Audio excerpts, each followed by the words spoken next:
Hello and welcome to the Talk About the Bits, the lady bits. Dr. Maria. Our little precious girl. Is that what you call it? Your precious girl? Yes, Girly bits. I call it, yes. Girly bits. Everybody has a name Yes. for their bits. We're talking about aesthetic rejuvenation. Yeah, aesthetic gynaecology in general, rejuvenation, you can call it rejuvenation, which includes both functional and pure aesthetic.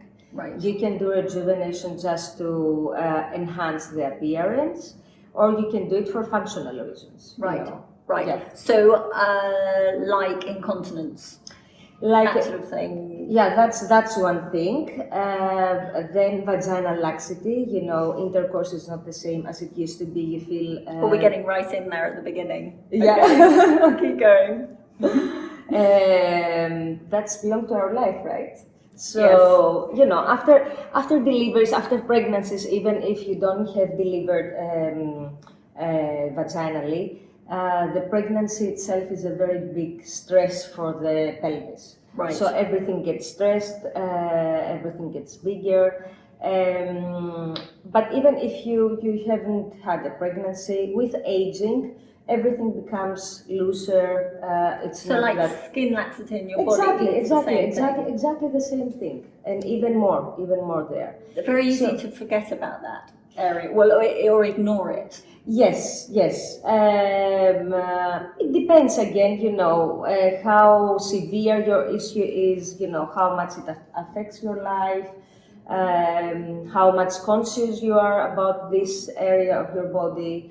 From woman to woman is very different. So one thing is the functional. Functional is, yes, urinary incontinence is one thing, but the other thing is laxity. Again, you don't feel the same in intercourse as you used to feel. The friction is not the same, the sensitivity is not the same. Pelvic floor isn't as strong necessarily as you age. The pelvic floor. The pelvic floor, yes, of course. Yeah, the muscles. You mean right. The muscles? Yeah. So when we're talking about pelvis, we're talking about the muscles. That's one thing, and the other is the vagina, the vaginal wall. Right. So the muscles and the vaginal wall. This is what keeps the organs, at the right position. And doesn't allow then the uterus to come down, or the rectum to push into the vagina, or the bladder push into the vagina, which is then the so-called cystocele, rectocele, or prolapse, So if you have a strong vaginal wall and if you have a strong pelvic floor, that most likely, or it's more unlikely to happen. Yes. You see, you will Not hear that you from... will have talked to your mum about it, I'm sure. Yeah. So unfortunately, there was nothing back then, I guess, before 60 years or. So they had to do the surgery, which is also now sometimes necessary. You have to do vaginal tightening. You have to fix the urinary incontinence with a sling. I've had a sling. Yeah. Years ago, and it was the best thing I ever did. Exactly. Sometimes urinary incontinence with non-invasive treatments will be treated very well in very, very mild cases. Okay, so you have to have really the right indication for the non-invasive. Otherwise, the only definitive solution is the surgery. Plus, with the laxity, sometimes if it is not that advanced, just with laser, PRP, the Cellacer, what we're doing, that will be enough.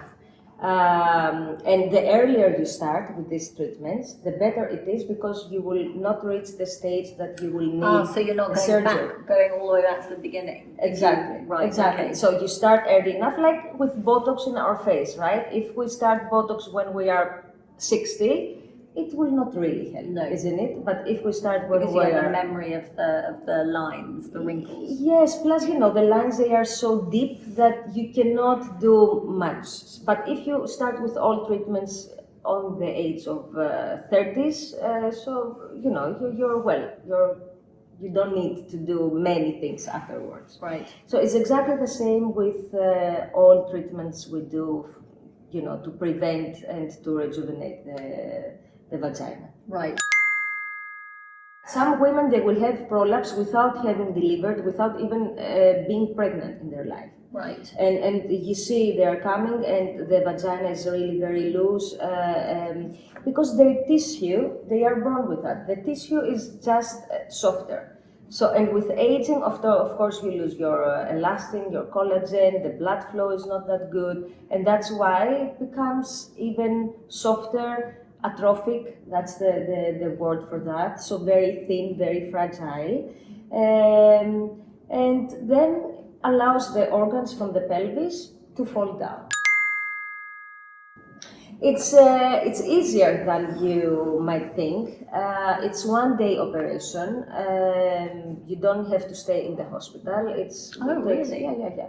It takes maybe 2 hours and something. So it's not a big operation.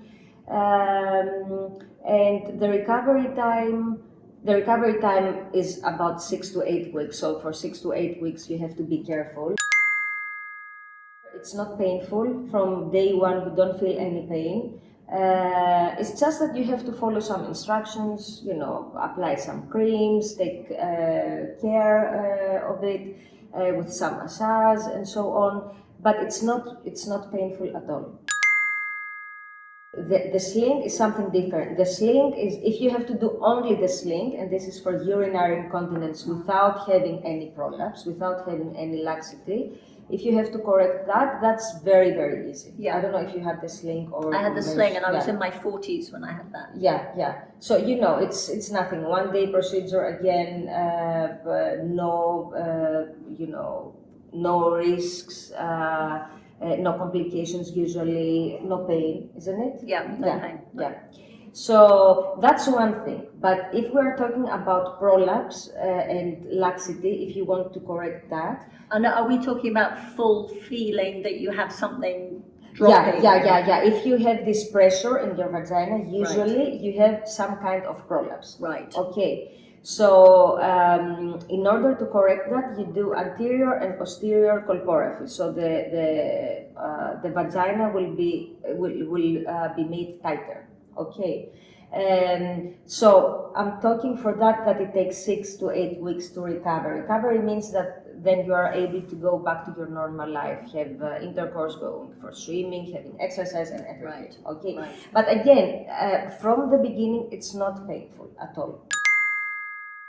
It's common. It's common. I cannot really give a percentage. It depends from the lifestyle. Again, a woman has, So if until her 50s she had deliveries, she has not exercised, she has not done any kind of non-invasive rejuvenation, then it's likely that this will happen. It doesn't happen to everyone, but it's likely. But I'd just like to say that if you're in your 50s or 40s and you're wearing a pad, it is so unnecessary. Oh, yes, of course. You don't want to wear a pad for the rest of your life. No, absolutely not. That would be miserable. Yes, of course. And of course, 100%. You don't enjoy life, you don't. You'd You be cannot worrying do the whole time. Yeah. You're worried, you cannot do exercise. You have to run to the toilet when you need to. You have to run. Yeah, sneezing, coughing, laughing. Yeah. It's no. Definitely, we don't have to go through that. So on to the next area, which I feel I've never stood in front of the mirror and looked at my bits. Yeah. Never. Yeah, I know. People do that? Yes, a lot. Women, and I guess the last years even more, because it's something that you hear about, labiaplasty, whitening, tightening, not of the vagina, of the labia, Right. labia augmentation. So you hear about it, it's nothing uncommon anymore. So there are many women, and they are very, very conscious about this area of our body.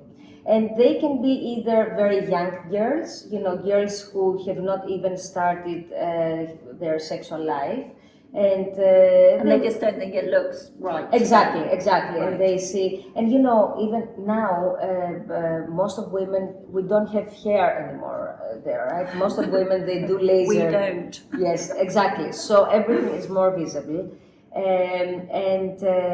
That's true, it's more visible. Yes.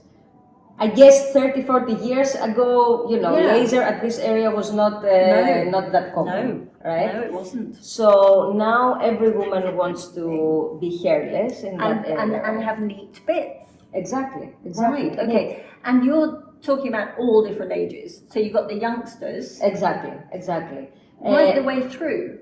Yeah. To... Yeah. Right, but to 60. Oh, when you're 60, or let's say in the menopause, you do it because it changes a lot. Some women, they don't feel comfortable at all with the changes are happening. The labia, they become loose, droopy. Yes. They become like the jowls on your face. Yes, exactly the same. Okay. You're making me think now. The color is changing. So it why becomes does the color darker because of the lack of estrogen. The lack of estrogen will allow this area to become darker. Yes. Is that still done? Yes, but you don't do bleaching in the small lips, in the labia minora. But if you have surgery and you have the labiaplasty, anyway, usually it's at the edges more dark. Right. So you just remove this area and the darkness is gone. But you do bleaching. I'm not telling you all if I do this, by the way. I probably will. So, yes, yeah.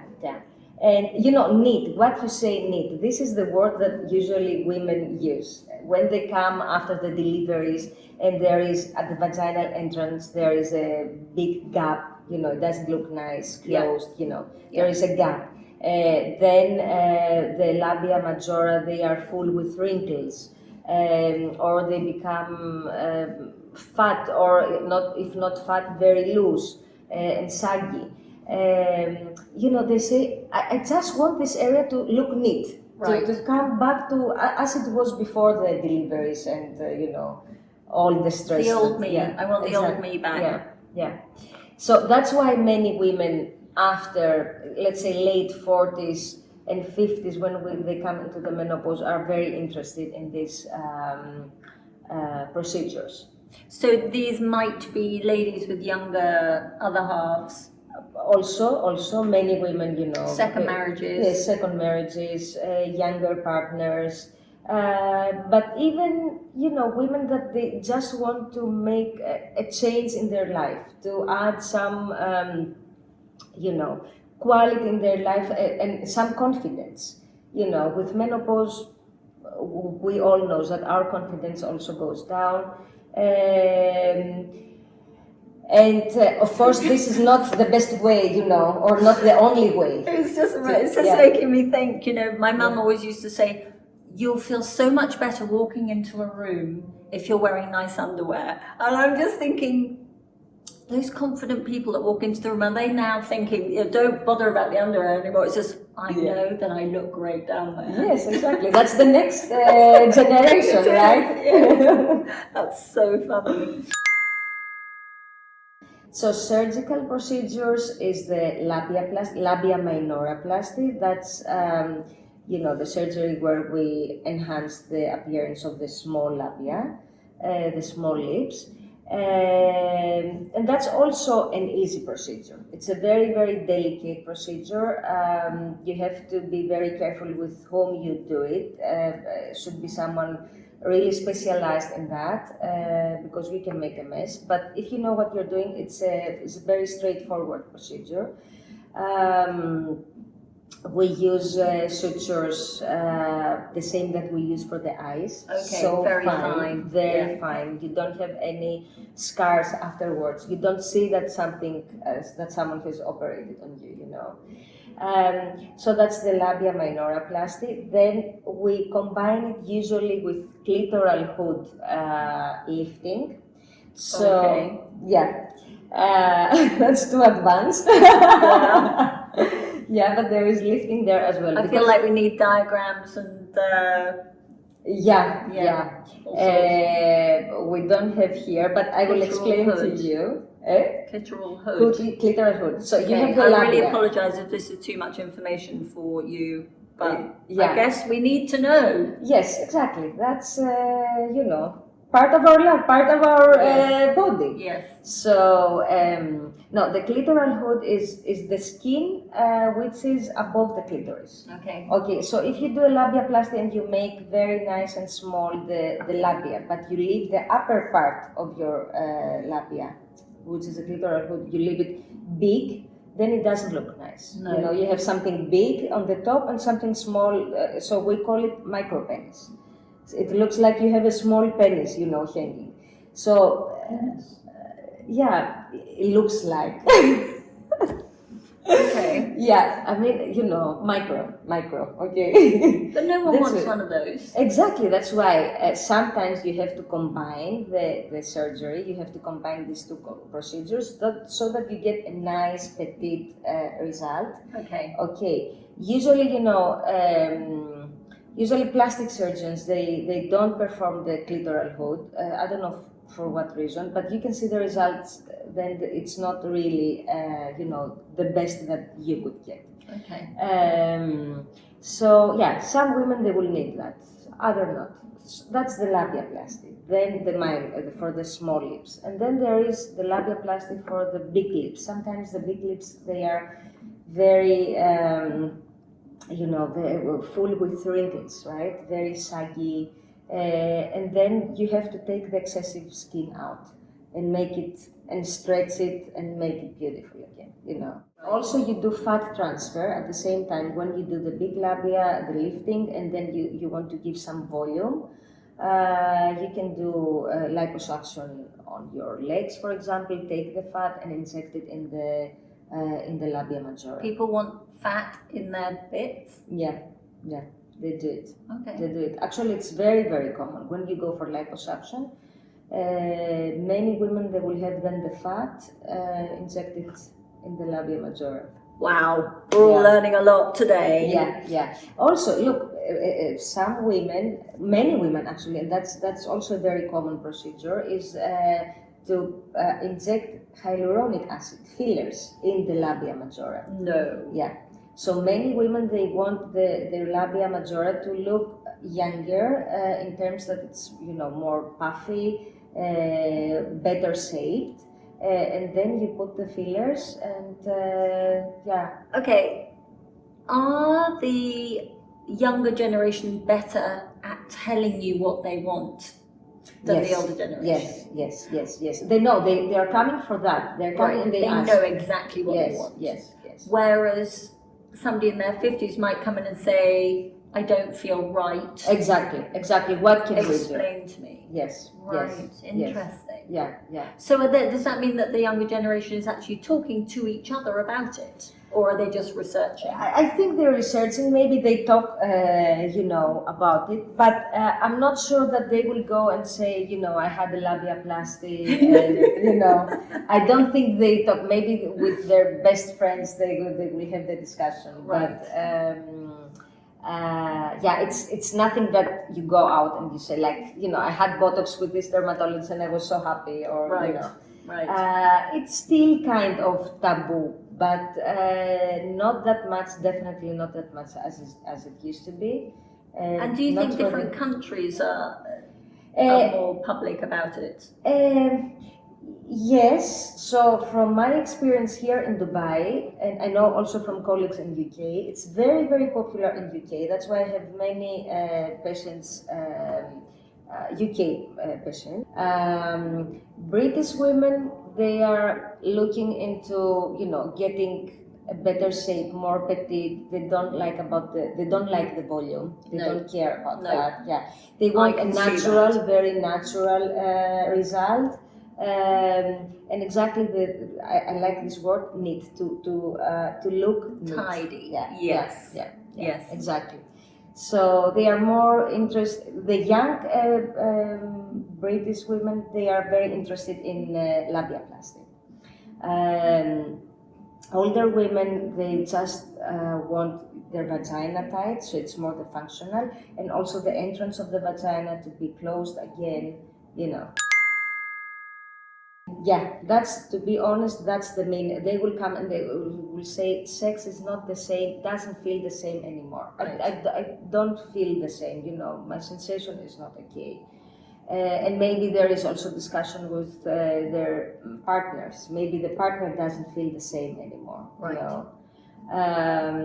And then they want to have the surgery for that reason. But that, you know, again, vaginal tightening is not purely aesthetic. Okay, what is purely aesthetic, and they do it a lot, is the perineoplasty. So which is to fix the gap at the entrance of the vagina, where the opening, you know, the vagina is not the same anymore. It's not small and nice. It's, Right. you know, really big. Right. So they look into that as well. So perineoplasty is also one procedure that we do a lot. The other things that they do is the bleaching. Okay, so because the color is changing with aging, and many women don't like it, you do either laser for that, if the skin color is the right one, or if the skin color is not right, then we use products, we do peelings, masks, so we have products for that. A mask? Yeah, the mask, you come in the clinic, you stay for half an hour, we put the mask, you Oh, stay for I half an hour. can't even imagine. Yes. I can't imagine. Yeah, there I can tell you, you know, for women that do it, it's so life-changing. Right. They enjoy it so much, they feel so much better, you know, they enjoy their sex life so much more. So I know for someone who never had a contact with all these things, it sounds like, wow, what is this, you know? Yeah. Yeah. It does. I'm wondering also whether to buy, because we live in bikinis so much more, Yeah. whether that changes people's thoughts. Because sometimes you can have skin hanging on the outside of Yes. Do you know what I mean? Yes. That, or maybe, you know, sometimes the labia, the small lips are too big. Yeah. And it will show in the beginning. It will show even in the very tight jeans, or maybe jeans not, but trousers, you know. Yes. You have these lines. Yes. That show Which gives a you lot. the camel toe. Yes, exactly. And nobody likes a camel toe. Exactly. Even living in Dubai. Yeah. But it's not a Dubai thing. So I did my training, a part of my training was in London. In London, they are very, very advanced in aesthetic gynecological procedures. So, and that's why I see it also here, you know, again, the majority are British women. Well, I'd love to know if any of you are thinking that you ought to go and get checked out. Part of me is now thinking, I need to have a look. Yeah, I mean, you know, it's not that you will... Or maybe ask my husband. Yeah, I mean, look, if it has never been an issue for you, it shouldn't become now an issue, you know. It's not that after getting the information you will add a problem or a worry in your life. No. Yeah, it's not a worry. It's just that you're alerting me to a whole new world. Yes, sure, okay. But, you know, all of these things are there to make you happier, you know. So if you're happy enough, you don't need to do anything. Right. You know what I mean? Unless you have an issue. Of course. In which case you unless can do something about it. Yeah. What you should consider though, and every woman should consider, is to take care of the functional part. So don't wait until you reach, 60, and then you feel the pressure in the vagina, and then you have to have maybe a bigger surgery, like removing the uterus if you have a prolapse of the uterus, or you have a very severe incontinence. So you don't need to reach that stage anymore. You can start after your deliveries having once in a year vaginal rejuvenation with laser, with PRP, with the chair if it is necessary to, or if you don't want to do the chair, just do your Kegels, do your pelvic floor exercises, But if you're lazy, then the Emsella chair is for you. No, not all of these procedures can be done. Vaginal tightening, anterior, posterior, colporrhaphy, they will not be done by plastic surgeon, for sure. Then the aesthetic labiaplasty and so on, they can be done by plastic surgeon, but the best doctor to look for if you want to have these procedures is a gynecologist who is specialized in cosmetic gynecological surgeries. Because, the gynecologist knows the anatomy better, is more familiar with this area, is doing only this area, so the expertise is, different. 100% a woman. 100. Okay, I love that. You mean, maybe because a man, has the eye of the man. Exactly, yeah. Yes, true. But that's a point. But I think, we are more artistic, we are more women, more sensitive, we want to do whatever someone else would like to do to us, Right. Yeah. So, I think definitely, even plastic surgeons, women, I think, if they are good, they are better. Yeah. Yeah. Big up Dr. Claudia, my surgeon. No, that has not. C-section has nothing to do with the vaginal dryness. But vaginal dryness is something very, very common, and it can happen even in the premenopause. So you don't have to be menopausal to have vaginal dryness. So what we do for these cases is we do the laser rejuvenation and PRP. PRP works very, very good for dryness. So which I had. And I would have said to you, I don't know what it did for me. Yeah. But I don't have dryness, so I guess exactly. Yeah. That it. Yeah. Plus, I'm on HRT, which I think also helps. Exactly. So some women, they are totally fine just with HRT in the menopause. Other women, either although they are taking HRT or even they use vaginally estrogens, and that's also something that you can do for the dryness. They're not happy. They want something more, and in that case comes the laser and the PRP. And the PRP works also. It's the so-called O-shot. Maybe you have heard about the O-shot. O-shot. Yeah. And does not hurt. Yeah. I was waiting for the pain. Yes. And there was none. Yeah. It doesn't hurt. So those are injections in the vagina with PRP, platelet-rich plasma, very rich in growth factors, comes from your own blood. It's very good for the dryness, sensitivity, and generally the regeneration of the vagina. That's maybe, tummy tuck, abdominoplasty, those things will be done by a plastic surgeon. Right. Yeah. So you can't.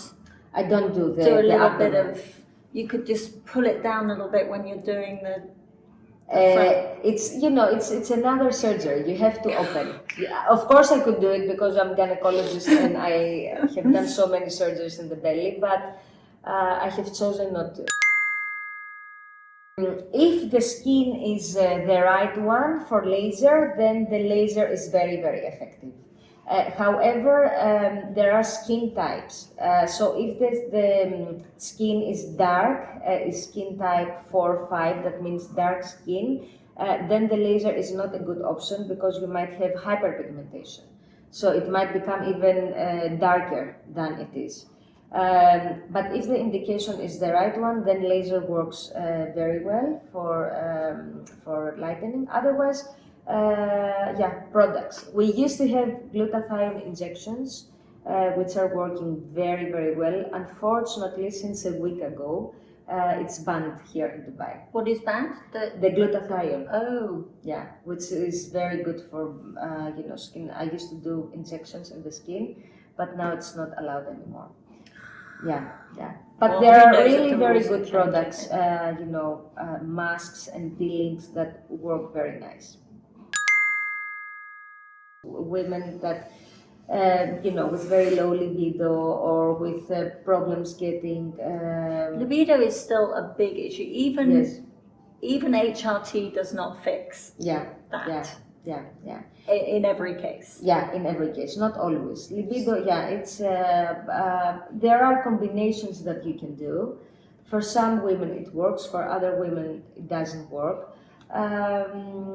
But there are things that you can try, and Okay, what's so HRT? HRT, What's yeah, next? HRT. Next is the OSOT or the G spot. Although no, that's not for libido. No, that's for arousal.